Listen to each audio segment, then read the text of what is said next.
മൃഗം മരിച്ചുകൊണ്ട് അതിന് അന്വേഷണമൊന്നും നടന്നില്ല. പക്ഷെ എൻ്റെ മനസ്സിൽ ഇപ്പോഴും ആരൊക്കെയോ എൻ്റെ പുറകിൽ കറുത്ത കൈകളോട് പ്രവർത്തിച്ചെന്ന് എനിക്കൊരു വേദനയുണ്ട് ഇപ്പോഴും. പക്ഷെ എൻ്റെ ജാനകി മരിച്ചതല്ല, കൊന്നതാണ്. ഒരു ദിവസം 22-ാം തീയതി, കഴിഞ്ഞ മാസം 22-ാം തീയതി ടോക്കൺ നമ്പർ എന്നൊരു സിനിമ, ആ സിനിമയിലെ 2 കഥാപാത്രങ്ങളാണ് ജാനകിയും ഏബ്രഹാമും. ഇവ രണ്ടും കഥാപാത്രങ്ങളല്ല, അത് രണ്ടും സമൂഹത്തിൽ ജീവിച്ചിരിക്കുന്ന 2 ഉപമകളാണ്, എക്സാമ്പിൾസ് ആണ്. അപ്പോൾ അങ്ങനെ ഞാൻ ഈ സെൻസർ ബോർഡിൽ സമർപ്പിച്ചു. സെൻസർ ബോർഡ് മെമ്പേഴ്സൊക്കെ എനിക്ക് നന്നായിട്ട് അറിയാവുന്നവരാണ്. അവരൊക്കെ ആ സിനിമ കണ്ടതിനോട് നല്ല സിനിമയാണെന്നൊക്കെ പറഞ്ഞു.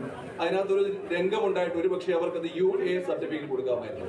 പക്ഷെ ആ സിനിമ സമൂഹം കാണണമെന്ന് അവർ ആഗ്രഹിച്ചുകൊണ്ടാവാം എനിക്ക് ക്ലിയർ U ആണ് തന്നത്. സന്തോഷത്തോടെ നമുക്കൊക്കെ അറിയാമല്ലോ, നമ്മുടെ സിനിമയ്ക്ക് ഒരു സെൻസർ സർട്ടിഫിക്കറ്റ് കിട്ടുമ്പോൾ നമ്മൾ സോഷ്യൽ മീഡിയയിലൊക്കെ പങ്കുവെച്ചതിന്റെ പിറ്റേ ദിവസമാണ് എന്നെ വിളിച്ച് പറയുന്നത്, ഹെഡ് ഓഫീസിലെ ചെയർമാനും CEO-ക്കും ഒക്കെ വല്ലാത്തൊരു അസ്വസ്ഥത, അതിന്റെ ചില പരാമർശങ്ങൾ.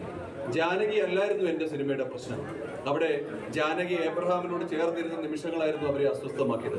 അതിന്റെ പ്രമേയമായിരുന്നു അവരെ അസ്വസ്ഥമാക്കിയത്.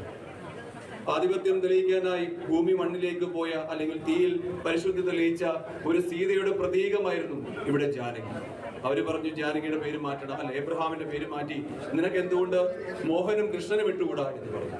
അപ്പം ഞാൻ പറഞ്ഞു, മോഹനും കൃഷ്ണനും ഇട്ട അതിന്റെ കഥാപരിസരം ഒരുപക്ഷെ ആ സിനിമയെ പ്രതികൂലമായി ബാധിച്ചേക്കാം, അതുകൊണ്ട് എനിക്കൊരിക്കലും മോഹനോ കൃഷ്ണനോ ഇടാൻ പറ്റില്ല. അവര് പറഞ്ഞു എങ്കിൽ പിന്നെ ജാനകിയുടെ പേര് മാറ്റിയിട്ട് ഇവിടെ പറയാൻ പറ്റാത്ത ചില സമുദായങ്ങളുടെ പേരുകൾ എന്തുകൊണ്ട് ഇട്ടുകൂടാന്ന്. സിനിമ 6 സൗണ്ട് ആയിരുന്നു.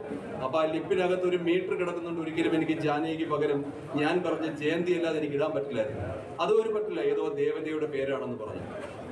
ഞാനൊരു രാഷ്ട്രീയത്തെയോ ഒരു മതത്തെയോ ഒന്നുമല്ല ഞാൻ പരാമർശിക്കുന്നത്. ഞാനും ഒരു പരിധിവരെ ഈ സംസ്കാരത്തിന്റെ അല്ലെങ്കിൽ ഈ ഒരു വിശ്വാസത്തിന്റെ പ്രത്യയശാസ്ത്രത്തിന്റെ ഭാഗമാണ്.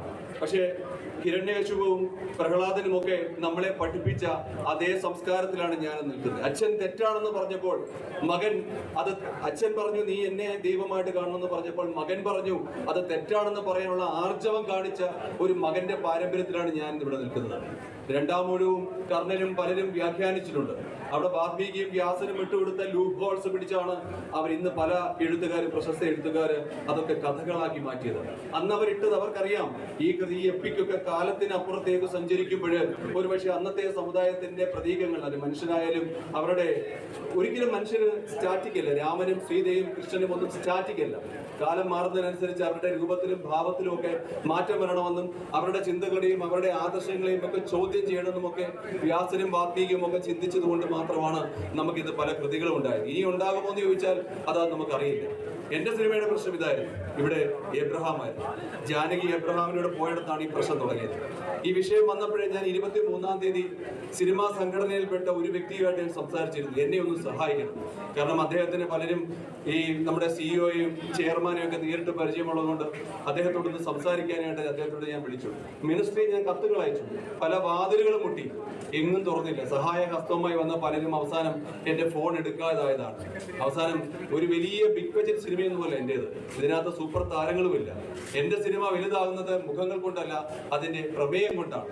അതുകൊണ്ട് തന്നെ ഞാൻ തേനുമായി നടക്കുന്ന സമയത്ത് തേനിന്റെ രുചി മാറുമെന്ന് കരുതി അതിന്റെ പുറത്തൊരു ലേബൽ ഒട്ടിച്ചിട്ട് എന്റെ സത്ത കളയാവുന്ന ആരെങ്കിലും ശ്രമിച്ചാൽ അത് നടക്കില്ലെന്നുള്ള ഉറച്ച വിശ്വാസത്തിലാണ് ജാനകി ജയന്തിയായിട്ട് മാറിയത്. എന്തൊക്കെ ലേബൽ ഒട്ടിച്ചാലും എന്റെ പുസ്തകത്തിന്റെ മേളിൽ ഒരു സ്റ്റേപ്പിൾ ചെയ്ത് എന്തെങ്കിലും ഒട്ടിച്ചാലും അതെന്റെ കണ്ടന്റിനെ മാറ്റില്ല എന്നൊരു ഉറച്ച വിശ്വാസം കൊണ്ടാണ് ജാനകി ജയന്തിയായി മാറിയത്. എന്റെ പ്രശ്നം ഇവിടെ അവസാനിക്കുന്നില്ല. ഞാനൊരു പത്രസമ്മേളനം വിളിക്കും JSK റിലീസ് ചെയ്തതിനു ശേഷം. എനിക്ക് പറയാനുള്ളത് തെളിവോടുകൂടി ഞാൻ അവിടെ നിരത്തും. കാരണം ജാനകി ഒരിക്കലും ആർക്കും ഒരു പ്രശ്നമല്ല. ഇവിടെ പ്രശ്നം മറ്റെന്തോ ആണ്. അത് സർക്കാർ ചെയ്യുന്നതാണോ വ്യക്തി ചെയ്യുന്നതാണെന്നുള്ളത് നമ്മൾ ചോദിച്ചറിയേണ്ടതാണ്. അത് പിന്നീട് നമുക്ക് സംസാരിക്കാം. എന്തായാലും വളരെയധികം വേദനയോടെയാണ് ഞാൻ ഇന്ന് ഈ പരിപാടി വന്നത്. ഒരിക്കൽ കൂടെ ഈ സംഘടനയെ വരാനും എനിക്ക് 2 വാക്ക് സംസാരിക്കാനും സഹായിച്ച ഉണ്ണികൃഷ്ണൻ സാറിനോടും ബ്ലെസി സാറിനോടും, അമ്മയിൽ അംഗമല്ലെങ്കിൽ പോലും ടീനി ടോമും ചേർത്തനെയും കാണിച്ച അലിവിനോടുമൊക്കെ ഞാൻ നന്ദി പറയട്ടെ. ഇതിന് എൻ്റെ എല്ലാവിധമായ പിന്തുണകളും ഞാൻ അർപ്പിക്കുന്നു. നമസ്കാരം.